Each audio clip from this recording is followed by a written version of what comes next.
പരാജയത്തിന്റെ കാരണം അത് മാത്രമെന്നാണോ കേന്ദ്ര കമ്മിറ്റി വിലയിരുത്തിയത്? എങ്ങനെയായിരിക്കും വിശദീകരിക്കാൻ പോകുന്നത്? അത് തുറന്നുള്ള നാളുകളിൽ നമ്മൾ വിശദീകരിക്കാൻ പോകുന്ന കാര്യമാണ്. ഇപ്പം നിങ്ങളോട് ചുരുക്കിയേ പറയാൻ പറ്റുള്ളൂ. നിങ്ങൾക്ക് എത്രത്തോളം ക്ഷമയുണ്ട് എന്നുള്ള കാര്യത്തിൽ എനിക്ക് സംശയമുള്ളത് കൊണ്ടാണ് ഞാനത് വിശദീകരിക്കാത്തത്. ഞാനത് വിശദീകരിക്കും, നിങ്ങൾ ഭയപ്പെടേണ്ട. അത് വിശദീകരിക്കാനുള്ള സ്ഥലം ഇതല്ല, വേറെ സ്ഥലത്ത് അത് വിശദീകരിക്കും.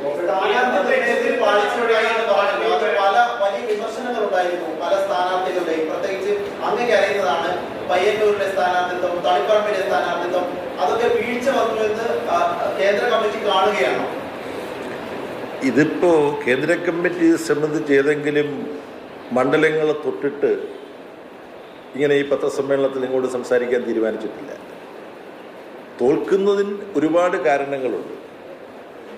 ആ തോൽക്കുന്നതിനുള്ള ഒരുപാട് കാരണങ്ങളിൽ ഏറ്റവും പ്രധാനപ്പെട്ട കാരണം ജനങ്ങളോട് ഇടതുപക്ഷ ജനാധിപത്യ മുന്നണി എന്തുകൊണ്ട് ജനങ്ങൾക്ക് വേണ്ടി മാത്രം നിലകൊള്ളുന്ന ഒരു പ്രസ്ഥാനമാണ് എന്ന വസ്തുത ജനങ്ങൾക്ക് ബോധ്യപ്പെടുന്ന വിധത്തിൽ അവർക്ക് പറഞ്ഞ് മനസ്സിലാക്കി കൊടുക്കുന്നതിൽ ഞങ്ങൾക്കുണ്ടായ പോരായ്മ, വീഴ്ച, അതാണ് എൻ്റെ ദൃഷ്ടിയിൽ ഈ തോൽവിയുടെ ഒരു പ്രധാനപ്പെട്ട കാരണം. അതിൻ്റെ കൂട്ടത്തിൽ പല തെറ്റുകുറ്റങ്ങളും പറ്റിയിട്ടുണ്ട് ഞങ്ങൾക്കെല്ലാം. ആ തെറ്റുകുറ്റങ്ങൾ മനുഷ്യസഹജമായ തെറ്റുകുറ്റങ്ങളുമുണ്ട്. അതെല്ലാം ചർച്ച ചെയ്ത് പരിഹരിച്ച് മുന്നോട്ട് പോകണം എന്നാണ് പാർട്ടി കേന്ദ്ര കമ്മിറ്റി ഇപ്പോൾ തീരുമാനിച്ചിട്ടുള്ളത്. ആ പരിപാടി നടപ്പാക്കാനാണ് ഈ ബംഗാളിലും കേരളത്തിലും എക്സ്റ്റൻഡഡ് സ്റ്റേറ്റ് കമ്മിറ്റി മീറ്റിംഗ് വിളിച്ചു കൂട്ടുന്നത്. ബാക്കി കാര്യങ്ങൾ അവിടെ ചർച്ച ചെയ്ത് അവിടെ തീരുമാനിക്കേണ്ടതാണ്.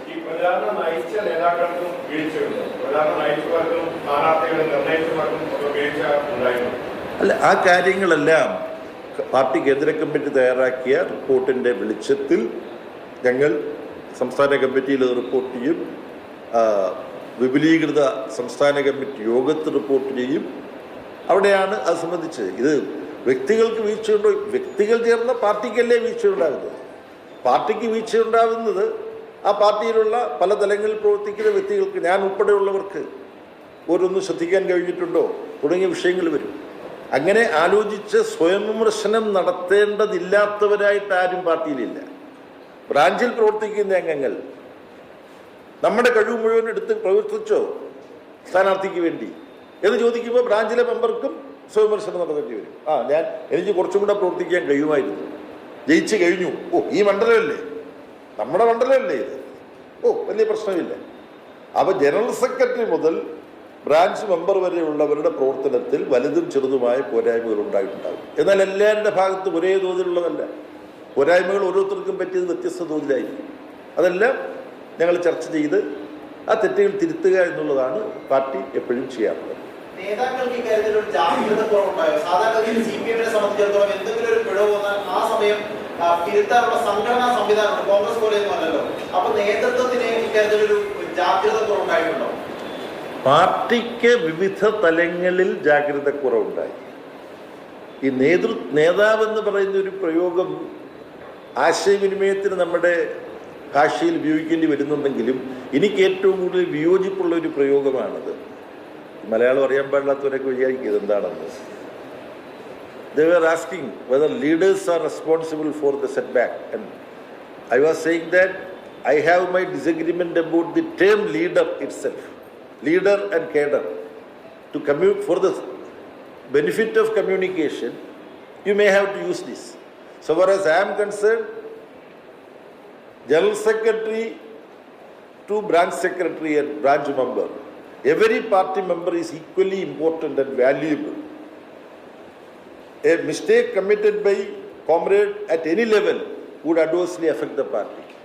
Good things done by party member to General Secretary and PB member, that would give positive contribution.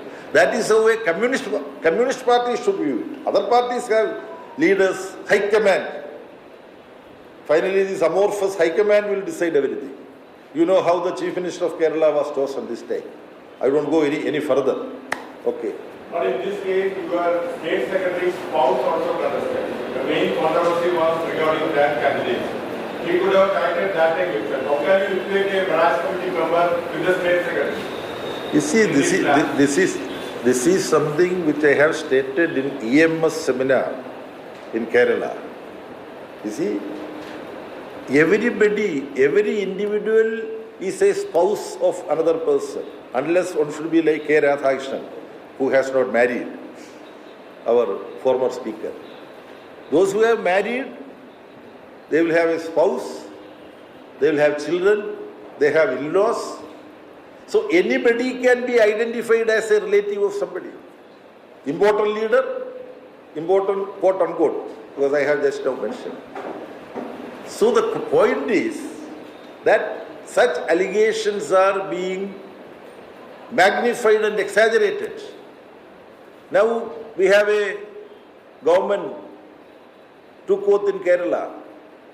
I am told that 10 ministers who took oath in the Kerala UDF government are either this way related or that way related with 10 prominent leaders of different political parties. You know that. But no paper discusses that as an issue. They mention that in the biodata of the minister. So and so happened to be the son of so and so. So and so happened to be the wife of so and so. There is a wife, all that. Public sphere expects a very high moral standard from CPIM and left parties. When we have high moral standard, those who have been working for the party, just because they happen to be related to one particular leader, they should not be denied something what they can legitimately get. This also is an important point. Anyway, candidate decision, fixation and all that, we have, Central Committee has seen that there were certain lack of caution